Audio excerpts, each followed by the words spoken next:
ఏ శుభకార్యానికైనా శుభారంభం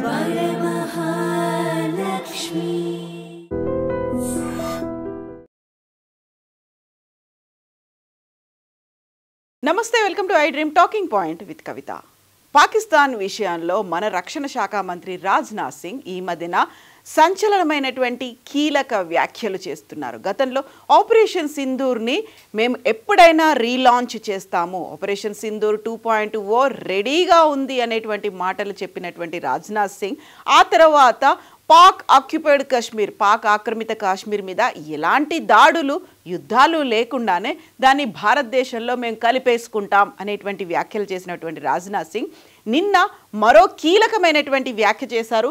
అందులోనూ పాకిస్తాన్కి సంబంధించి అతి కీలకమైనటువంటి సింధ్ ప్రావిన్స్, ఆ దేశంలోనే రెండవ అతిపెద్ద ప్రావిన్స్ అయినటువంటి సింధ్ ప్రావిన్స్ని అక్కడ సరిహద్దులు చెరిగిపోవచ్చు, సింధ్ ప్రావిన్స్ మన భారతదేశంలో ఎప్పుడైనా కలవచ్చు అంటూ నర్మగర్భమైనటువంటి వ్యాఖ్యలు, చిరునవ్వుతో చెప్పినటువంటి వ్యాఖ్యలు అనేవి ఇప్పుడు అతి కీలకంగా సంచలనంగా మారాయి. అందులోనూ నిన్న సింధ్ సమాజ్ సమ్మేళన్కి సంబంధించి ఢిల్లీలో ఒక సమ్మేళనం జరిగింది, ఒక మీటింగ్ జరిగింది. అందులో రాజ్నాథ్ సింగ్ ఈ సింధ్ ప్రాంతం గురించి చాలా కీలకమైనటువంటి వ్యాఖ్యలు చేశారు. ఆయన ఏమన్నారో ఇప్పుడు విందాం.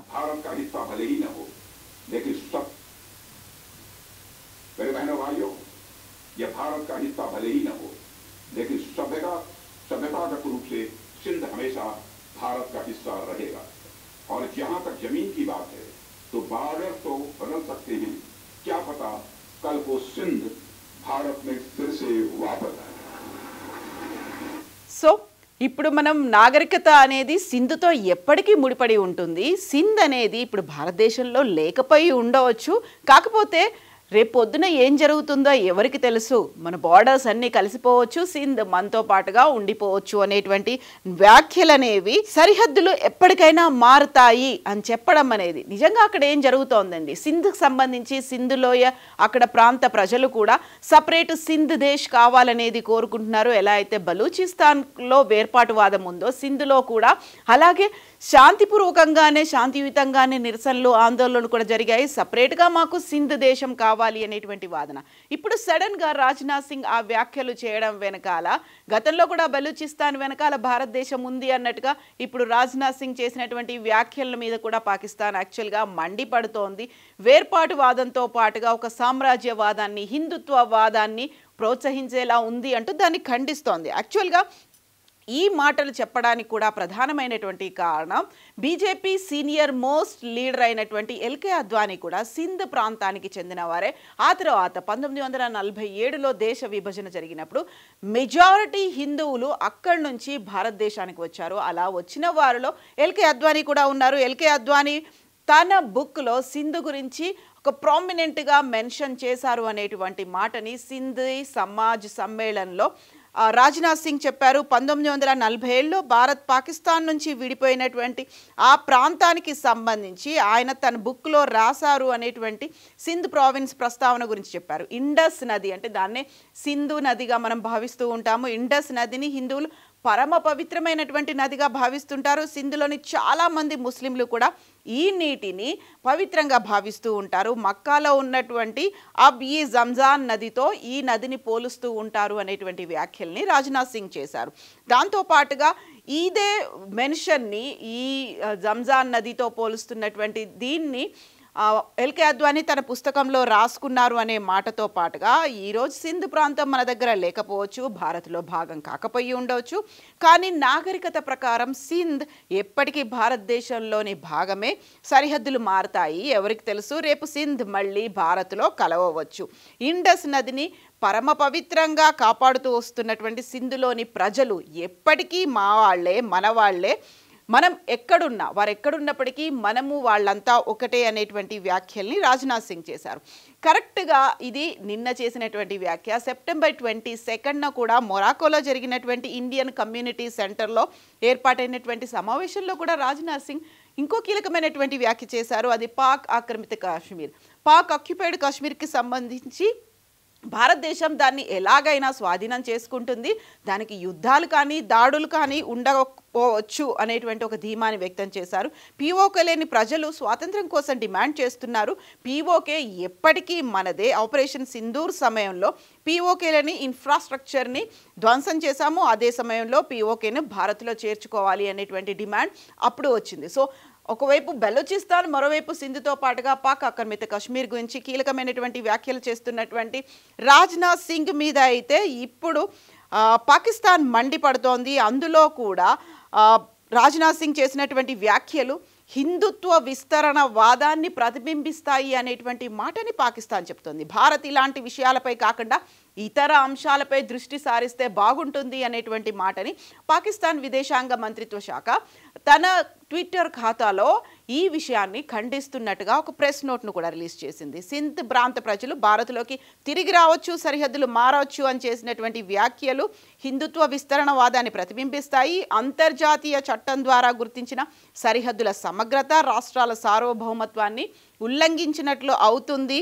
సరిహద్దు ప్రాంతంలో శాంతి స్థిరత్వానికి ముప్పు వాటిల్లేలా రెచ్చగొట్టే వ్యాఖ్యల్ని భారతదేశం చేస్తోంది అనేటువంటి మాటని పాకిస్తాన్ వెల్లడించింది. భారత్ తమ పౌరుల భద్రత, ముఖ్యంగా మైనారిటీలు, బలహీన వర్గాల భద్రతపై దృష్టి సారించాలి అనేటువంటి మాటని పాకిస్తాన్ అయితే ఈ రాజ్నాథ్ సింగ్ వ్యాఖ్యల్ని ఖండిస్తూ పేర్కొంది. అందులోనూ ప్రధానంగా భారత్ ఇలాంటి చిన్న విషయాలపై కాకుండా ఈశాన్య ప్రజలు తరచూ ఎదుర్కొంటున్న వివక్ష, గుర్తింపు ఆధారిత సమస్యలను పరిష్కరించాలని మేం కోరుకుంటున్నాము అనేటువంటి మాటను కూడా పాకిస్తాన్ మెన్షన్ చేసింది. దీంతో జమ్మూ కాశ్మీర్ అంశం, అలాగే పాక్ ఆక్యుపైడ్ కాశ్మీర్, సింధ్ అనే అంశం మరొకసారి తెర మీదకి వచ్చింది. సింధు నది సమీపంలో ఉన్నటువంటి సింధ్ ప్రాంతం అనేది ఇది 1947లో విభజన సమయంలో పాకిస్తాన్కి వెళ్ళిపోయింది.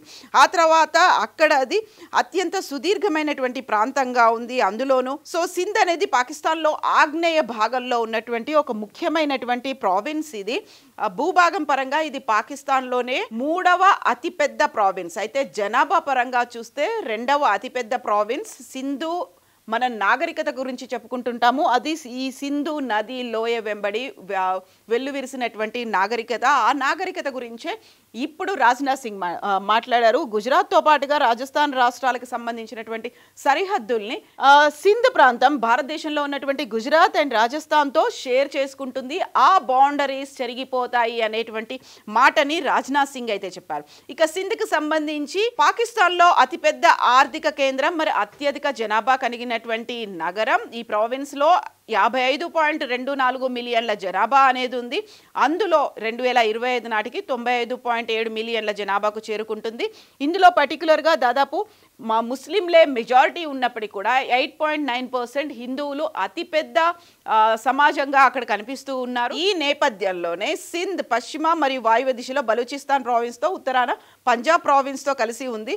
సో ఈ వ్యాఖ్యలు చేసిన తర్వాత సింధ్కి సంబంధించి అక్కడ అయితే ఒక ఆనందం అనేది కనిపిస్తుంది. భారతదేశంలో తాము కలవబోతున్నాము అనేటువంటి ఒక సంతోషం అయితే అక్కడ కనిపిస్తున్నప్పటికీ ఇప్పుడు చేసినటువంటి ఈ వ్యాఖ్యలు అనేవి చాలా తీవ్రంగా తీసుకుంటోంది పాకిస్తాన్.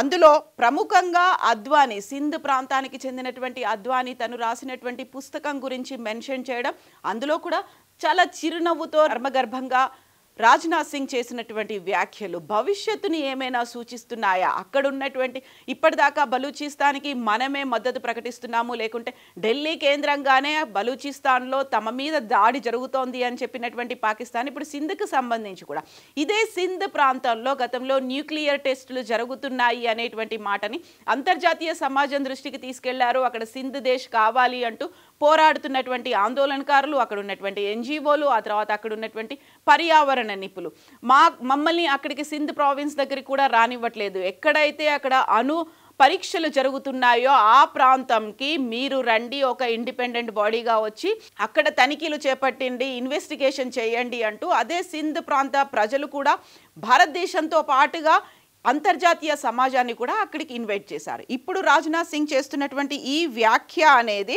చాలా కీలకంగా మారింది. At the same time Pak ఆక్రమిత కాశ్మీర్ గురించి 2 నెలల క్రితమే చేసినటువంటి వ్యాఖ్యలు, అందులోనూ ఆపరేషన్ సింధూర్కి సంబంధించి రాజ్నాథ్ సింగ్ పదే పదే మెన్షన్ చేస్తూ వచ్చినటువంటి వ్యాఖ్యలు కూడా ఇప్పుడు భారతదేశం ఏం చేయబోతోంది? పాకిస్తాన్ నిజంగానే ముక్కలైపోతుంది, ఒకవైపు బలూచిస్తాన్, మరొకవైపు సింధ్. దీంతో పాటుగా ఇప్పటిదాకా పాక్ అనేది అక్కడ టెర్రరిస్టులని పెంచి పోషిస్తోంది. అక్కడ ఆర్మీ క్యాంపులు ఎంతైతే ఉన్నాయో మిలిటరీ బేస్ క్యాంపులు కూడా ఎక్కువగానే ఉన్నాయి. అందులోనూ ఆపరేషన్ సింధూర్ తర్వాత 9 మిలిటరీ బేస్లని మేము అక్కడ ఉన్నటువంటి ఎయిర్ బేస్లని ధ్వంసం చేశామని చెప్పడంతో పాటుగా అక్కడ ఉన్నటువంటి మెయిన్గా ఏవైతే ఉన్నాయో జైషే మహమ్మద్, లష్కర్-ఏ తోబా ఇలాంటి వాటి మీద కూడా మేము అటాక్ చేశామని చెప్పిన తర్వాత స్వయంగా టెర్రరిస్టులని పెంచి పోషిస్తోంది పాకిస్తాన్ అన్నప్పుడు పాకిస్తాన్లో అతి కీలకమైనటువంటి ప్రాంతం పెషావర్లో ఈరోజు 2 సూసైడ్ బాంబింగ్లు అనేవి జరిగాయి. ఇప్పటికైతే 3 మరణించారు, 20 మందికి పైగా గాయపడ్డారని తెలుస్తోంది. అక్కడ ఉన్నటువంటి పారా మిలిటరీకి సంబంధించినటువంటి ఫ్రాంటియర్ బేస్ మీద 2 బాంబర్లు, సూసైడ్ బాంబర్లు అటాక్ చేశారు. సో ఇప్పుడు అక్కడే అంతర్గతంగా మిలిటరీ ఆధీనంలో ఉన్నప్పటికీ, ఆర్మీ ఆధీనంలో ఉన్నప్పటికీ పాకిస్తాన్ పెంచి పోషిస్తున్నటువంటి మిలిటెంట్లు అయితే, ఉగ్రవాదులు అయితే పాకిస్తాన్ మీద అటాక్ చేస్తున్నారు. ఈ మధ్య కాలంలో, ఈ 10 రోజుల కాలంలోనే ఇలా సూసైడ్ బాంబర్లు పాకిస్తాన్ మీదనే అటాక్ చేయడం, అక్కడ ఉన్నటువంటి స్థానికుల్ని కావచ్చు, అధికారులు, ప్రజల మీద అటాక్ చేయడం అనేది ఇది వరుసగా రెండోసారి. కొద్దిసేపటి క్రితమే పెషావర్లో అలాంటి అటాక్ కూడా జరిగింది. ఒక రకంగా ఇంటర్నల్ క్రైసిస్ ఉన్నాయి, ఎక్స్టర్నల్గా పిఓకేతో కూడా ఫైట్ చేస్తోంది. మరోవైపు భారతదేశం మీద దాడి చేసే ప్రయత్నాలు కూడా చేస్తోంది పాకిస్తాన్. అందులోనూ సింధ్ మీద రాజ్నాథ్ సింగ్ చేసినటువంటి వ్యాఖ్యలు ఈ సమయంలోనే చాలా క్లియర్గా మారాయి.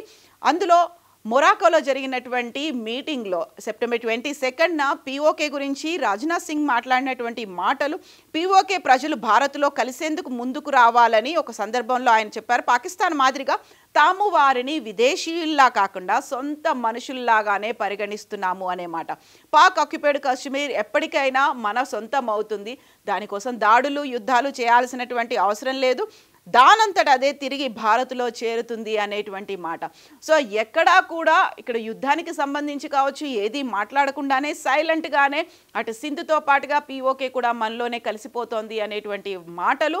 ఎట్ ద సేమ్ టైం మళ్ళీ ఆపరేషన్ సింధూర్ 2.0 రీలాంచ్ ఎప్పటికైనా జరగవచ్చు అని రాజ్నాథ్ సింగ్ చేస్తున్నటువంటి వ్యాఖ్యలు ఇవన్నీ కూడా భవిష్యత్తులో ఇంకేదో జరగబోతోంది. అది ఒకవేళ పాకిస్తాన్ కనుక రెచ్చగొట్టితే ఆపరేషన్ సింధూర్ 2.0 జరుగుతుంది, లేకపోతే శాంతియుతంగానే ఈ 2 ప్రాంతాలు భారతదేశంలో కలిసిపోతాయి అనేటువంటి వాదనలు కూడా, అభిప్రాయాలు అనేవి ఇప్పుడు సోషల్ మీడియాలో వినిపిస్తున్నాయి. యాక్చువల్గా రాజ్నాథ్ సింగ్ చేసినటువంటి ఈ వ్యాఖ్యల్ని మీరు ఎలా చూస్తున్నారో కామెంట్స్ రూపంలో తెలియజేయండి.